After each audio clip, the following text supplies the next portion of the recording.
Racist judge sentences black woman, then is stunned to learn who she is. The gavel's crack echoed through courtroom 7B like a gunshot, but Dr. Maya Washington didn't flinch. Her navy blue suit was pressed with military precision, her natural hair styled in a way that spoke of quiet defiance, not submission. 36 hours without sleep, 2 emergency brain surgeries, and now this, a traffic violation that threatened to unravel everything she had spent a lifetime building. The fluorescent lights hummed overhead, casting harsh shadows across the marble floors and wooden benches. Around her, the courthouse breathed with its usual morning rhythm, shuffling papers, hushed conversations, the soft click of legal briefs being arranged. But Maya knew this morning was different. This morning, something was about to break. Judge Marcus Sterling adjusted his reading glasses, his gray hair and tired eyes betraying decades of judicial authority. He didn't look up as he shuffled papers, didn't see the woman standing before him as anything more than another case file, another moment in his mechanically efficient day. Beside him, his clerk Sarah Chin shifted uncomfortably, her fingers hovering over the keyboard with a tension that suggested she knew something the judge did not. 18 hours earlier, Maya had been standing in an operating room, her hands steady as she performed delicate neurosurgery. She had saved 2 lives that night, a teenage boy with a brain tumor and an elderly woman with a dangerous hemorrhage. Now, those same hands were clasped in front of her, not in prayer, but in a gesture of controlled determination. Her attorney, Thomas Reed, leaned forward, ready to speak. But Maya knew, sometimes silence was its urim of testimony. She had faced harder challenges than in this courtroom. She had broken barriers in medical schools that never wanted her, and in surgical theaters where her presence was constantly questioned. A traffic ticket and a missed court date were nothing compared to the mountains she had already climbed. The morning sunlight struggled through the tall windows, catching the dust motes that danced around Judge Sterling. Neither of them knew it yet, but in the next few moments, everything was about to change. The Philadelphia General Hospital corridors buzzed with early morning energy, a world apart from the sterile courtroom Dr. Maya Washington would face later that day. At 42, she moved through the hallways with a purpose that came from years of calculated determination. Her white coat, crisp and immaculate, bore subtle signs of a night spent in surgery, a barely perceptible wrinkle near the left sleeve, a faint coffee stain that she hadn't bothered to change. Maya's office was a testament to her journey, a carefully curated space that told the story of a woman who had fought for every inch of her professional ground.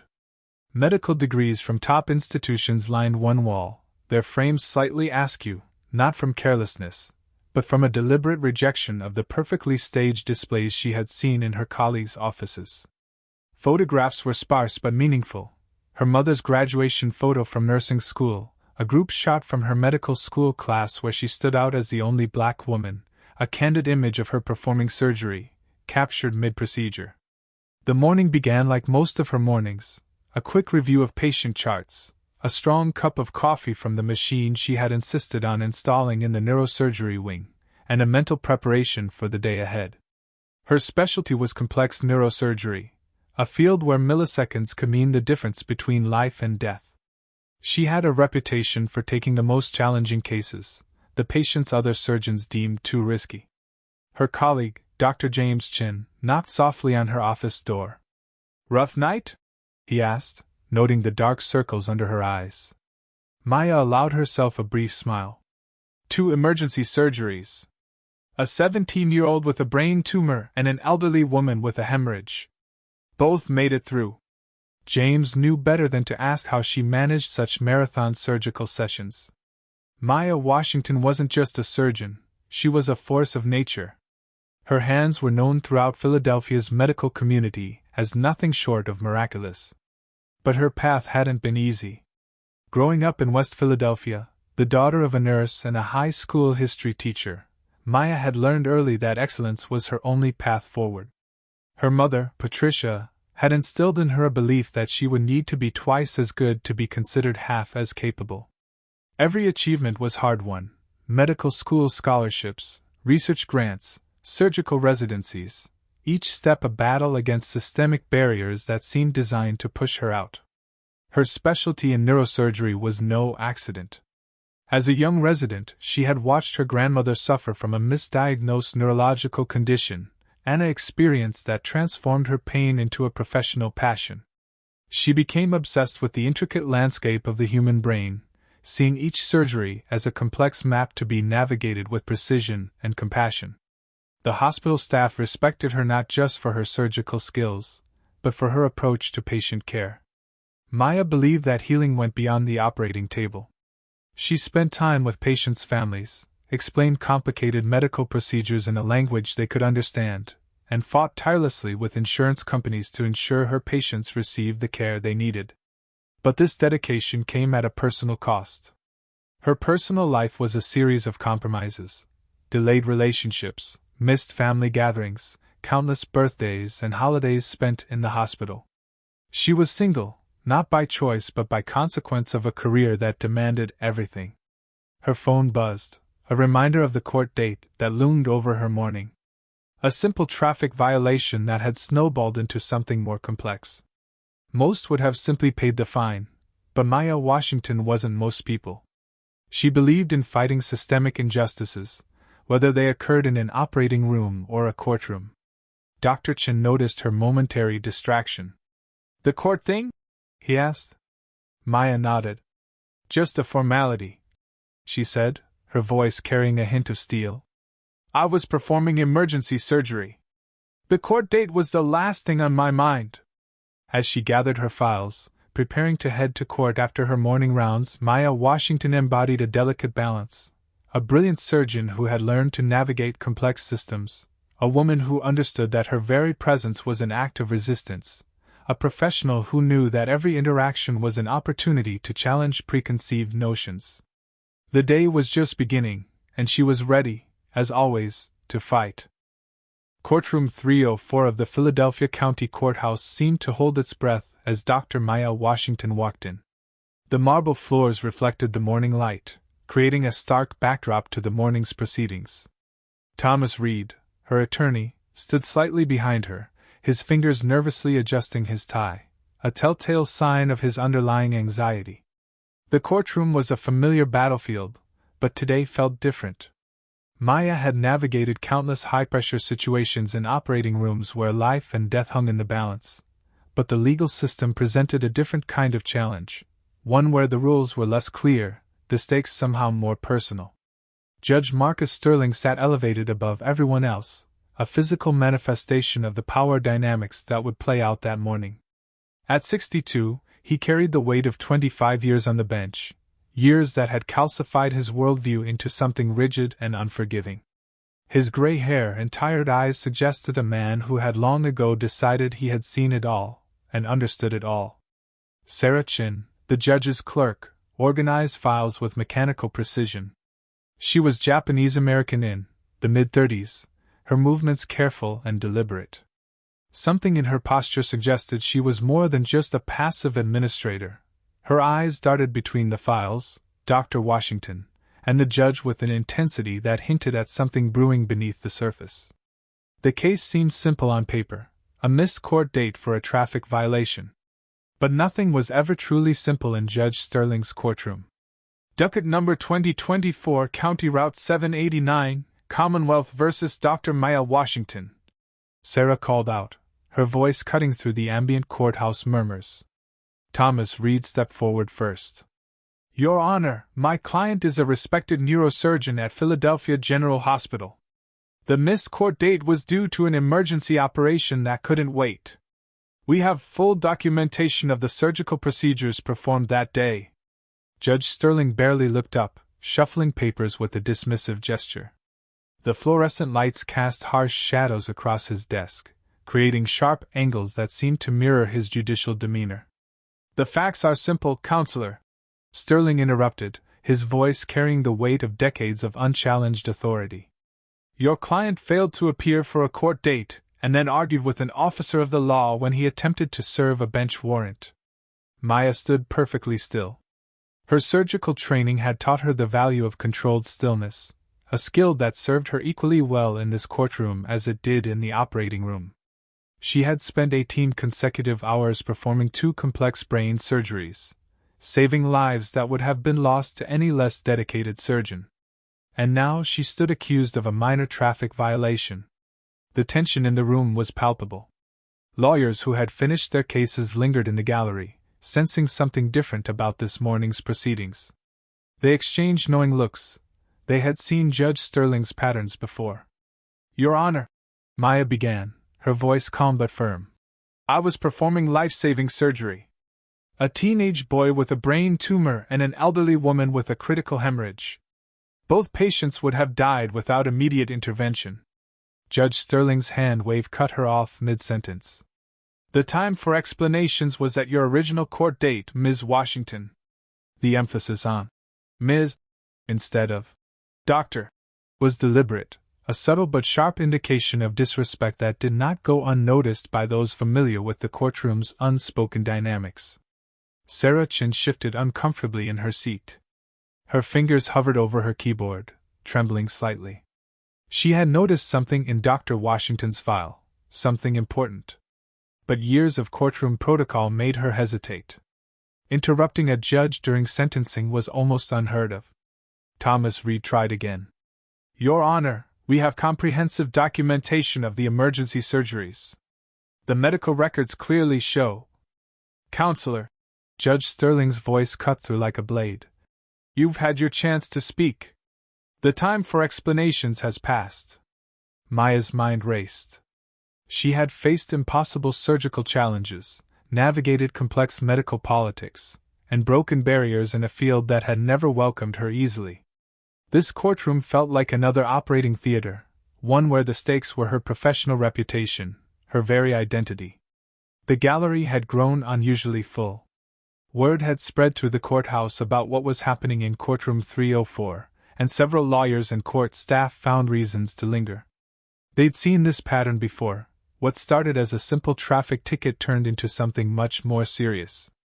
Judge Sterling's fingers drummed against his desk, a habit that suggested his patience was wearing thin. His reading glasses perched precariously on the tip of his nose, casting tiny shadows on the documents before him. In her mind, Maya saw the faces of the 2 patients she'd saved the night before. The teenage boy with a brain tumor. The elderly woman with a hemorrhage. Both would have died if she hadn't been there, if she hadn't missed that court date. "This court sentences you to 30 days in county jail," Judge Sterling announced, causing a collective gasp from the gallery. "Plus a fine of $5,000. The words hung in the air, heavy with implications. A distinguished surgeon, about to be sent to jail for a missed court date while saving lives. But something was about to change. Sarah Chen's hand trembled as she prepared to do something she had never done in her 15-year career as a court clerk. She was about to interrupt a judge during sentencing.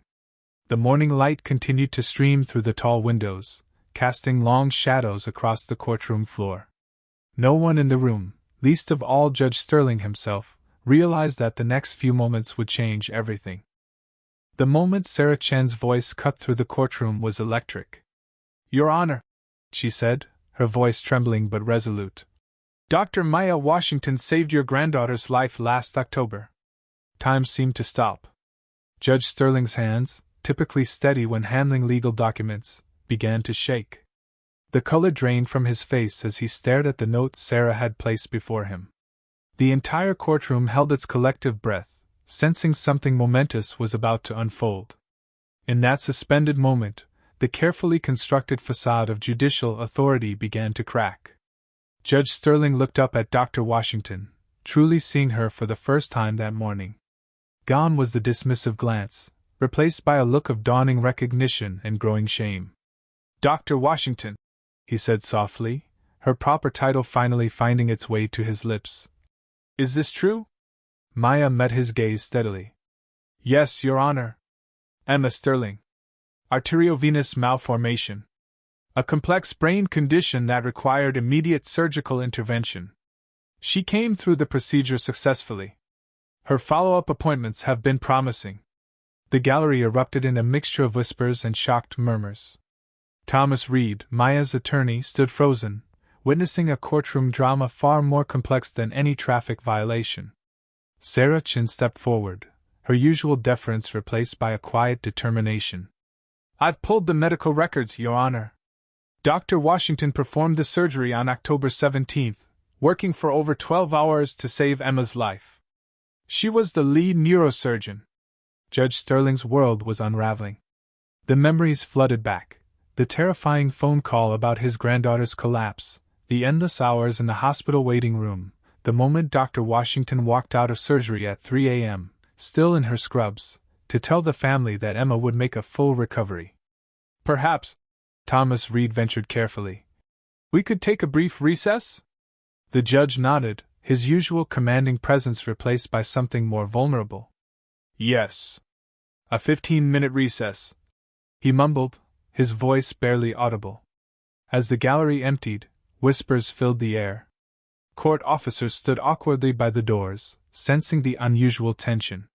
Maya remained standing, her composure unwavering. Years of navigating complex medical politics had prepared her for moments of institutional confrontation. In the judge's chambers, the dynamics shifted dramatically.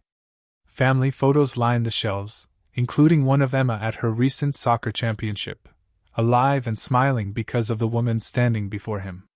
The morning light filtered through Venetian blinds, creating stark lines of shadow and illumination.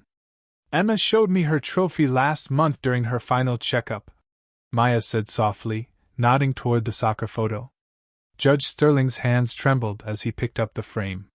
She wouldn't be alive without you, he said, his voice breaking. And this morning, without even looking at you properly, I was ready to send you to jail. The weight of his words hung between them. Maya understood this was about more than just her. It was about every person who had stood in his courtroom, judged without truly being seen. What happened this morning is about more than just me, she said carefully. It's about every person who stands in your courtroom. The judge sank into his chair, the full impact of her words hitting him. How many others had he judged unfairly? How many times had his prejudices blinded him to the human beings standing before him? Sarah Chin entered with additional files. Your Honor, she said, I took the liberty of pulling some of your recent cases. There's a pattern you might want to see. The documents told a stark story. African American defendants receive longer sentences. Latino defendants facing higher bail amounts. Asian Americans are more often denied interpreters. The evidence of systemic bias was undeniable, laid out in black and white. Last night, Maya continued, I performed 2 emergency surgeries. One was on a 17-year-old boy named Marcus. The other was on a grandmother named Ruth. Both are alive this morning. That's why I missed my original court date 3 months ago. I was saving another life.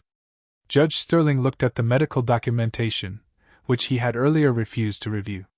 Each page told a story of lives saved, and families kept whole, all because Dr. Washington put her patients first. The morning sun had fully risen, filling the chamber with clear, unforgiving light. In that brightness, Judge Sterling could no longer hide from the truth about himself and his actions. Maya watched him carefully, seeing the internal struggle playing across his face. This moment could either be a real turning point or just another missed opportunity for change. The next few minutes would tell which path Judge Sterling would choose. For the first time in 25 years, Marcus Sterling was truly seeing the human beings who had passed through his courtroom.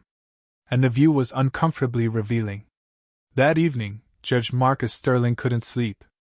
He sat in his home office, surrounded by law books and case files, with only a desk lamp casting a soft glow. The clock on the wall showed 11:45 p.m., but his mind kept racing back to the morning's events in courtroom 304. 2 photographs lay before him. The first showed his granddaughter Emma scoring a goal in her recent soccer match, a moment that would never have happened if Dr. Washington hadn't saved her life. The second was a copy of Dr. Washington's medical credentials, printed by Sarah Chin, highlighting a career of extraordinary achievement and compassion. Marcus, are you coming to bed?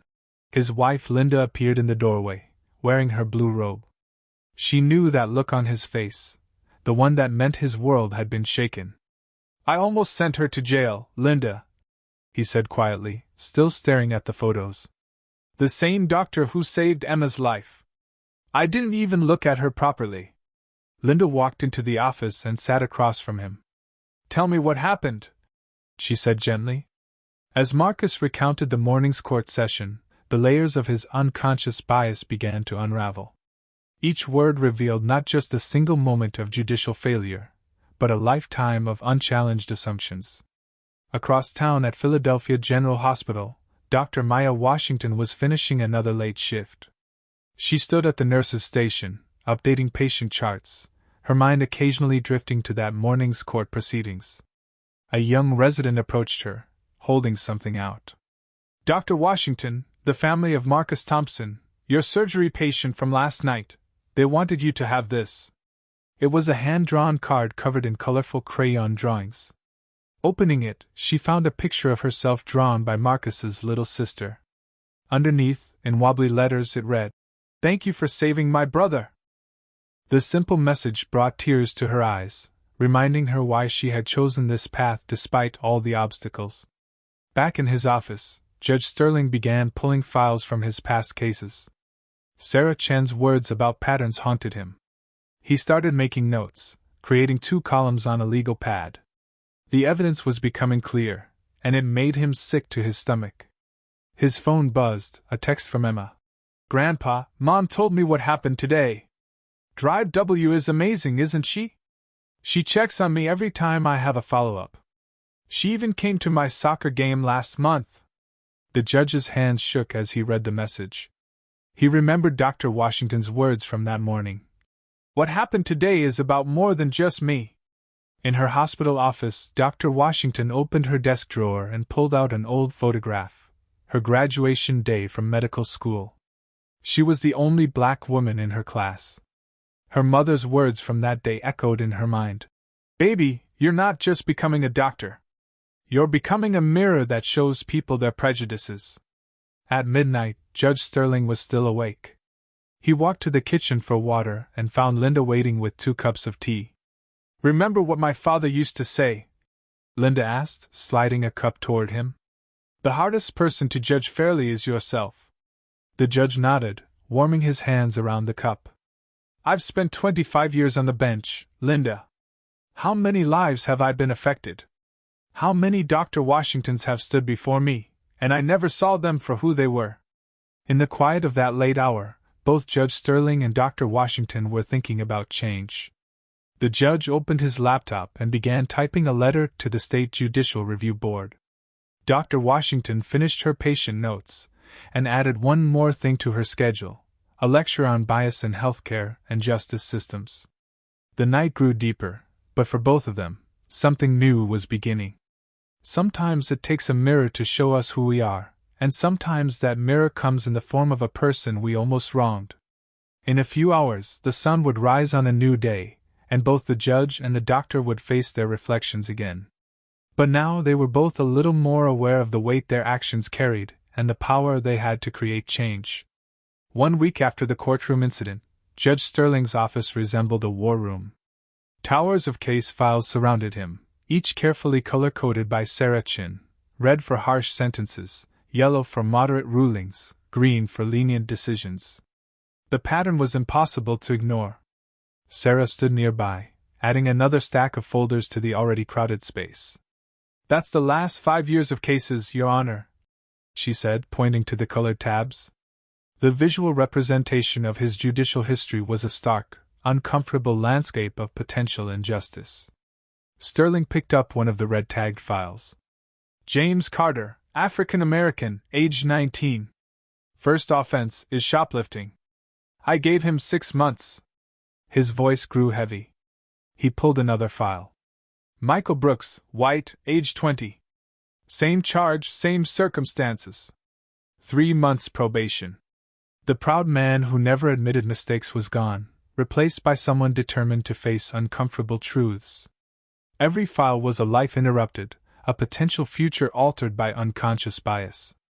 Across town, Dr. Maya Washington received an unexpected email from the State Judicial Review Board.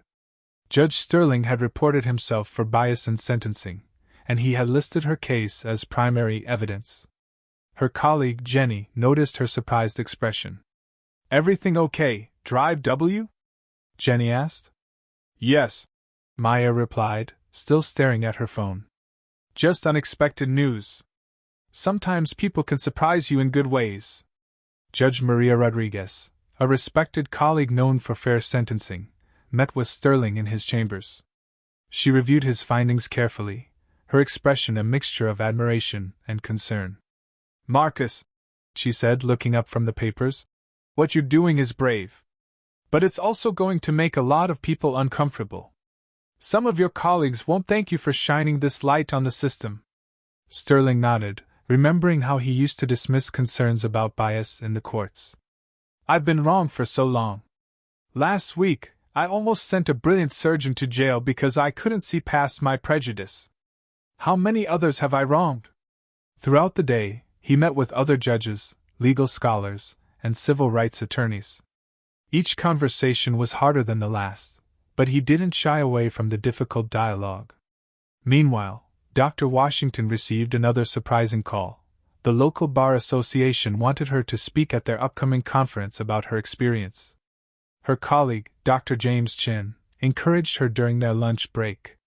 "I'm a surgeon, not a public speaker," Maya protested. Dr. Chin smiled.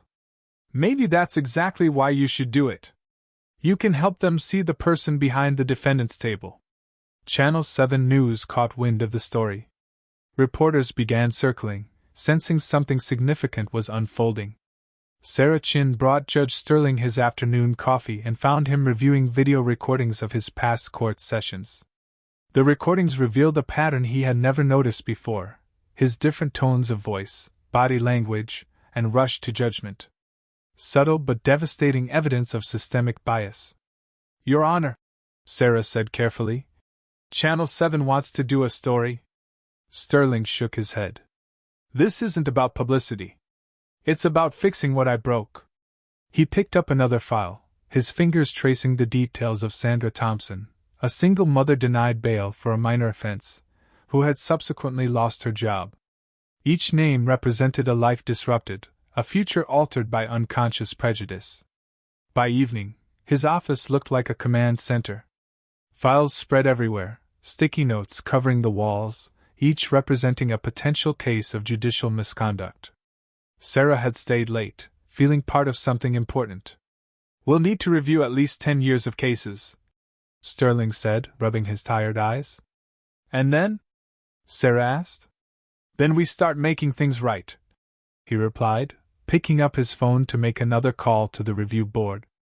Outside his window, the sunset painted Philadelphia's skyline in shades of orange and purple, a canvas of hope and potential transformation. Dr. Washington, finishing her day's work at the hospital, decided to accept the Bar Association's invitation to speak. Change, she realized, happened one conversation at a time. The investigation was just beginning. But for the first time, someone was truly looking, not just seeing, but understanding the human stories behind each case file. The silence was breaking, and the truth was finding its voice. The Philadelphia County Courthouse's largest meeting room was packed. Over 200 people filled every available seat: former defendants, lawyers, community leaders, and fellow judges. Judge Marcus Sterling stood at the podium, the morning sun streaming through tall windows, highlighting the nervous sweat on his forehead. "My name is Marcus Sterling," he began, his voice shaking slightly. "For 25 years, I've served as a judge in this courthouse, and for 25 years, I've been part of the problem." In the front row, Dr. Maya Washington sat next to Sarah Chin. They watched as the judge who once ruled his courtroom with rigid authority now stood humble before the community he had hurt. "We've reviewed over 3,000 of my past cases," Sterling continued, pointing to a screen showing stark statistical evidence. "The proof of my bias is clear and undeniable. African American defendants received sentences averaging 40% longer than white defendants for the same crimes. Latino defendants faced higher bail amounts. Asian Americans were more often denied interpreters." Murmurs spread through the crowd. Some nodded in recognition of their own experiences, others looked shocked at the numbers. "But numbers don't tell the whole story," Sterling said, his voice growing stronger. Behind each case is a person whose life I affected. James Carter lost his scholarship because of my harsh sentence. Maria Gonzalez's children went into foster care because I denied her bail. David Chen's restaurant closed when I refused to consider his family's circumstances. He gestured to a team of lawyers at a side table. Starting today, we're launching the Sterling Review Initiative. Every case where my bias affected the outcome will be reviewed. We've partnered with the Public Defender's Office and private law firms who will work pro bono to help overturn unjust sentences. Dr. Washington watched as some audience members hugged each other, their tears a mixture of pain and nascent hope. She remembered her morning in his courtroom, how close she had come to joining the list of lives disrupted by prejudice. Sarah Chin stood up, walking to the podium with files marked with green stickers, cases already identified for immediate review. The work had already begun. The biggest change, Sterling said, looking directly at his fellow judges, must be in how we move forward. I'm working with the Judicial Review Board to create new guidelines for checking bias in sentencing. Every judge will be required to review their patterns twice a year. Some of his colleagues shifted uncomfortably in their seats. Change wasn't easy, especially for those accustomed to being beyond question. After the presentation, people lined up to speak with Judge Sterling. Each had a story, a case, a memory. He listened to everyone, writing down names, case numbers, details, no more rushing through lives as if they were just numbers on a docket. Dr. Washington approached him last. That couldn't have been easy, she said, extending her hand. Sterling shook it, remembering how differently he had treated her just weeks before. The easy path led me wrong for 25 years, Doctor, he replied. It's time for the harder road. News crews gathered outside the courthouse. The story was spreading, a judge admitting bias, working to make amends, challenging the system itself. Some called it career suicide. Others called it a watershed moment. In her hospital, Dr. Washington found a message waiting.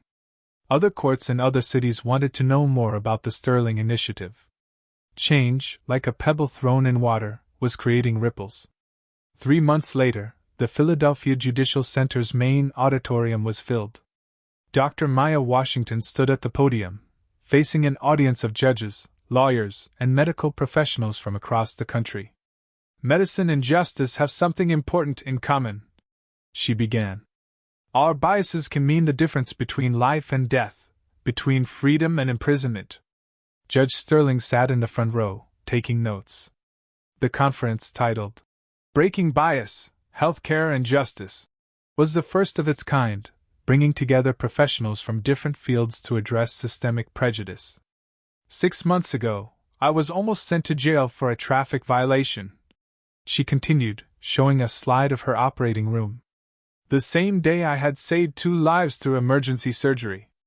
But in that courtroom, none of that mattered. I wasn't seen as Dr. Washington, the neurosurgeon. I was just another face that fit someone's prejudiced expectations. The Sterling Initiative's first 3 months told a powerful story. 157 cases reviewed. 89 sentences reduced or overturned.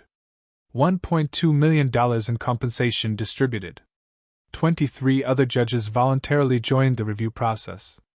As the conference concluded, Dr. Washington received news that 5 more cities had requested information about starting their OIA's review programs.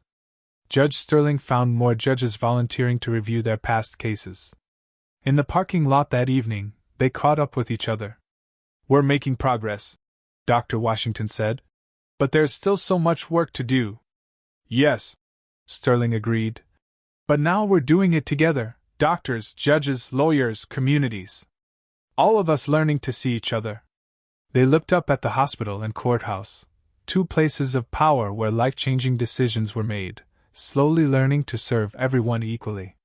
The next day would bring more cases, and more chances to either perpetuate bias or fight it. But now, there was a path forward. And they weren't walking it alone. What you've just witnessed isn't just a story, it's a blueprint for transformation. Dr. Maya Washington and Judge Marcus Sterling showed us that change happens when we dare to look in the mirror and challenge our own biases.